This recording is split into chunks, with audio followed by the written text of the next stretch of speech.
Xorazm viloyati Bog'ot tumani O'zbekiston hududidagi Do'stlar fermer xo'jaligini yo'llardan bo'shagan maydonda turibmiz hozircha. Do'stlar fermer xo'jaligi rahbari biri Ravnak nomidan, paxtani Ravnak nomidan ekishni boshladi. Buni o'tgan yil ekib ko'rganmiz biz Xanqa tumanidagi Satimov O'zbekiston fermer xo'jaligidan ekib ko'rganmiz. Bu fermerimiz ham 40 sentrdan ziyod o'tgan yil hosil olgan. Takroriy paxta ekib turdi. Bu yil meni Bog'ot tumanidagi Dilshod fermer xo'jaligi ham ekishni boshladi.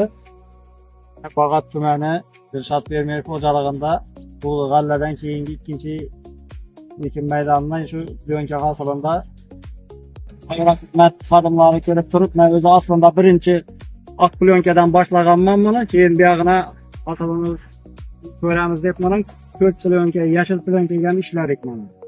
Ekdik. Xudo xolasa mana endi yil ko'ramiz mana shu yilda ekdik, 5-iyun kuni ekib boshladik buni. Mana endi etap boramiz mana ko'rib, 3 kundan 4 kundan syomkasini qilib, mana chiqishi hozirga chiqib ketdi, paxtalarimiz yaxshi chiqib ketdi. Mana egishdan maqsad bu ko'k plyonkani xodimlari kelib turib, buni hozir 20 kun oldinga siljitadi paxtani degani uchun buni yashil plyonka bilan ana ko'k plyonkega ekdik mana otdan keyin.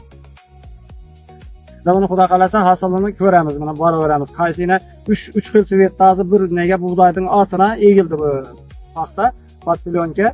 Buni ko'ramiz. Endi oldin ham bu yoqda Sinjon usulida ekdik mana. Yashilini tag'in ham ekdik, ular ham natijasi juda zo'r bo'lib turibdi hozir. Paxtalar ham Sinjonda usulida ekkanlarimiz ham dim zo'r chiqdi. Son ham juda ko'p, hammasi o'rnida. Xudo xolasa mana ham ko'ramiz buni.